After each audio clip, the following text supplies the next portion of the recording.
श्री स्वामी समर्थ. स्वामी महाराज तुमच्या सर्व चांगल्या इच्छा पूर्ण करो ही स्वामींच्या चरणी प्रार्थना करते आणि आजच्या या नवीन व्हिडिओला सुरुवात करते.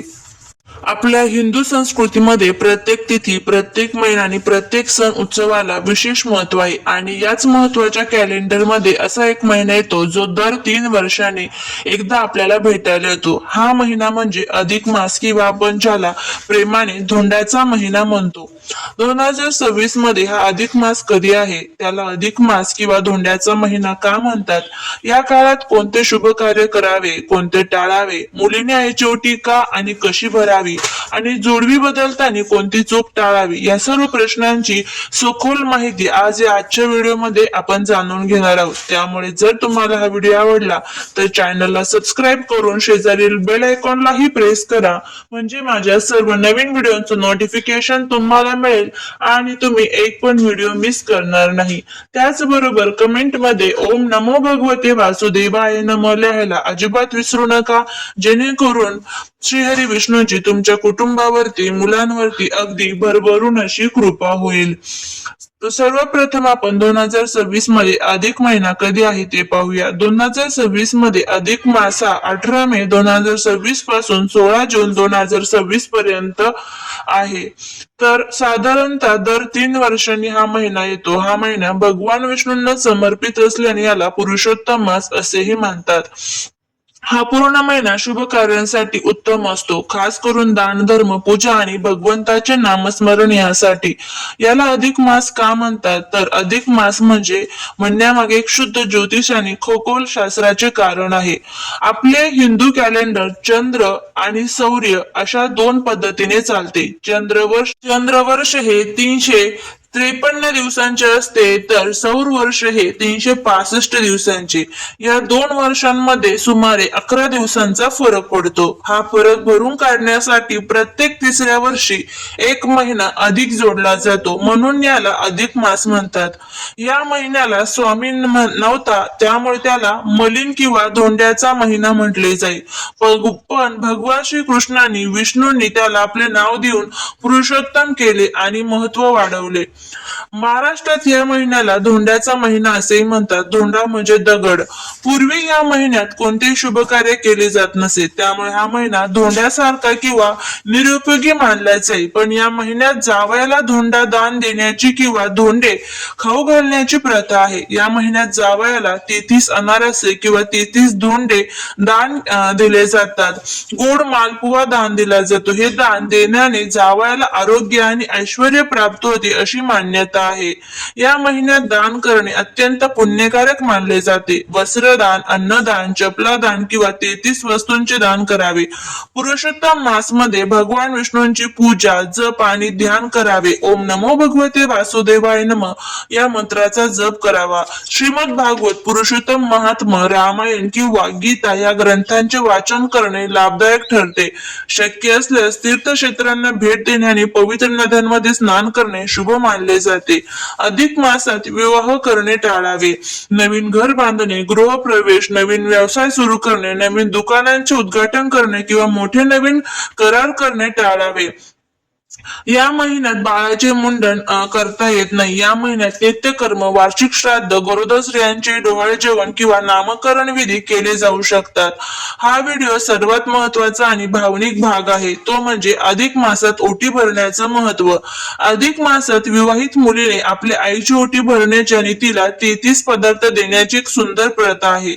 याचा उद्देश केवळ दान देणे नसून आपल्या जन्मदात्या आईच्या ऋणाची जाणीव ठेवणे, तिच्याबद्दल कृतज्ञता व्यक्त करणे आणि तिला दीर्घायुष्य लाभो यासाठी प्रार्थना करणे हा आहे. या महिन्यात आईला केलेले दान हे थेट भगवंताला पोहोचते असे मानले जाते. या ओटी भरण्यासाठी तुम्हाला तांदूळ, नारळ, खण, ब्लाउज पीस, सुकामेवा, सौभाग्याच्या वस्तू, हळद, कुंकू, बांगड्या, आरसा, कंगवा सोबत काही गोड पदार्थ घ्यायचे आहे. मुलीने आईला नवीन वस्त्र द्यावे, तिच्या पायाला हात लावून आशीर्वाद घ्यावा, आईला पाटावर बसून तिची पूजा करावी, तिला हळदी कुंकू लावावे, नंतर तिच्या साडीच्या पदरावर नारळ, खण, तांदूळ आणि इतर वस्तू ठेवून ओटी भरावी. यावेळी आईला 33 पदार्थ किंवा अनारसे किंवा 33 रुपये किंवा 33 फळे द्यावीत. यावेळी आईच्या आरोग्यासाठी आणि सुखी आयुष्यासाठी मनापासून प्रार्थना करा. विवाहित स्त्रिया अधिक मासात जोडवी बदलतात कारण जुनी जोडी खराब होतात किंवा बदलण्याचा योग्य असते. हे एक सौभाग्याचे प्रतीक मानले जाते.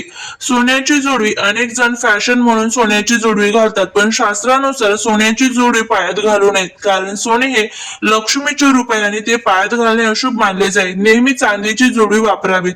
जुनी जोडी कचऱ्यात फेकू नका, ती व्यवस्थित धुवून एखाद्या नदीत किंवा पवित्र ठिकाणी विसर्जित करा. जुन्या जोडव्यांचे दान, जुनी जोडवी इतरांना वापरण्यास देऊ नका. ती चांदीची असली तरी वैयक्तिक असल्याने स्वतःजवळ ठेवावी किंवा विसर्जित करावी. अधिक मासात येणाऱ्या गुरुवारी किंवा शुक्रवारी जोडवी बदलणे शुभ मानले जाते. हा आहे पुरुषोत्तम मास किंवा धोंड्याचा महिना. हा महिना कोणत्याही धोंड्यासारखा नसून आपल्या संस्कृतीशी, धर्माशी आणि नात्यांशी अधिक जोडणारा आहे. अधिक मासात केलेले दान, पुण्य आणि नामस्मरण हे आपल्याला 1000 पटीने अधिक फळ देते. म्हणून या काळात जास्तीत जास्त शुभ कार्य करा. पुन्हा एकदा लक्षात ठेवा, अधिक मास हा 2026 मध्ये 18 मे 2026 पासून ते 16 जून 2026 पर्यंत असणार आहे. या पवित्र महिन्यात छोटीशी चूक देखील आपले पुण्य हिरावून घेऊ शकते. आज आपण जाणून घेणार आहोत अधिक मासात टाळायच्या 6 महत्वाच्या चुका कोणत्या आणि या काळात आपले स्वामी भगवान विष्णू यांची सेवा नेमकी कशी करावी, कारण चुका टाळूनच आपण पूर्ण फळ मिळवू शकतो. तर चला मग बघूया. अधिक मासात पाणी संयमांचा महिना आहे, त्यामुळे या काळात भौतिक सुखांशी संबंधित काही गोष्टी टाळल्या पाहिजे. या महिन्यात सांगितल्याप्रमाणे जे शुभ कार्य आहे तर ते वर्ज्य करावे. गृहप्रवेश वगैरे. भगवान विष्णूंची सेवा करत असताना शरीरात आणि मनात शुद्धता असणे आवश्यक आहे. त्यामुळे हा संपूर्ण महिन्यात मांसाहार, मद्यपान, कांदा, लसूण आणि शेळी अन्न खाणे टाळावे. सात्विक फलाहार किंवा साधे अन्न ग्रहण करावे. या महिन्यात सोने, नवीन वाहन किंवा मोठी मालमत्ता खरेदी करणे टाळावे. असे मानले जाते की या महिन्यात केलेले कार्य लगेच फलदायी होत नाही. त्यामुळे केलेले व्रत वैकल्य करून चालत नाही, तर वाणीची शुद्धताही आवश्यक आहे. या काळात कोणाशी वाद घालू नका, अपशब्द बोलू नका किंवा खोटे बोलू नका. शांती, संयम आणि मधुर भाषा वापरा. हा महिना दान धर्मासाठी ओळखला जातो. या महिन्यात दान करणे ही मोठी चूक मानली जाते. आपल्या क्षमतेनुसार अन्न, वस्त्र किंवा कमीत कमी 33 वस्तूंचे दान नक्की करा. दान करताना मनात कोणताही स्वार्थ नसावा. नक्कीच तुम्ही दान जे आहे तर ते करा. या काळात तुळशीला देवांचा अंश मानले जाते आणि ती विष्णूंना अतिशय प्रिय आहे. तुळशीची रोज पूजा करणे आवश्यक आहे. काही लोक रविवारी तुळशीला पाणी घालतात, ही चूक टाळा. रविवार आणि एकादशीला तुळशीला पाणी घालू नये. अधिक मासाचे खरे फळ प्राप्त करण्यासाठी आपल्याला आपल्या आराध्य भगवान विष्णूंची निष्ठापूर्वक सेवा करायची असते. यालाच पुरुषोत्तम उपासना म्हणतात. विष्णूंच्या पूजेतील सर्वात महत्वाचे अंग म्हणजे जप. या महिन्यात दररोज सकाळी आणि संध्याकाळी ओम नमो भगवते वासुदेवाय नमः या द्वादशाक्षरी मंत्रांचा किमान 1 माळ जप करा. तसेच श्री कृष्ण गोविंद हरे मुरारी या मंत्राचा जप केल्यानेही पुण्य मिळते. या महिन्यात कथा आणि महात्मा वाचल्याने मन शुद्ध होते. दररोज पुरुषोत्तम महात्मा ग्रंथाचे 1 अध्याय किंवा श्रीमद भागवत गीता किंवा रामायण यापैकी ग्रंथाचे वाचन करावे.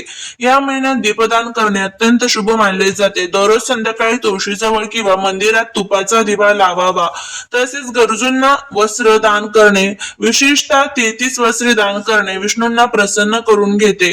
दररोज स्नान झाल्यानंतर तुळशीला पाणी घाला, हळदी कुंकू अर्पण करा, संध्याकाळी दिवा लावा. तुळशीची पूजा आणि तिला प्रदक्षिणा केल्याने विष्णू आणि लक्ष्मी दोघांचाही आशीर्वाद मिळतो. अधिक मासात 2 एकादशी आणि 1 पौर्णिमा येते. या तिथींना उपवास, फलाहार आणि विष्णूंचे नामस्मरण आवर्जून करा. शक्य असेल तर दररोज भगवान विष्णूंच्या मूर्तीला पंचामृताने अभिषेक करा. पिवळे वस्त्र अर्पण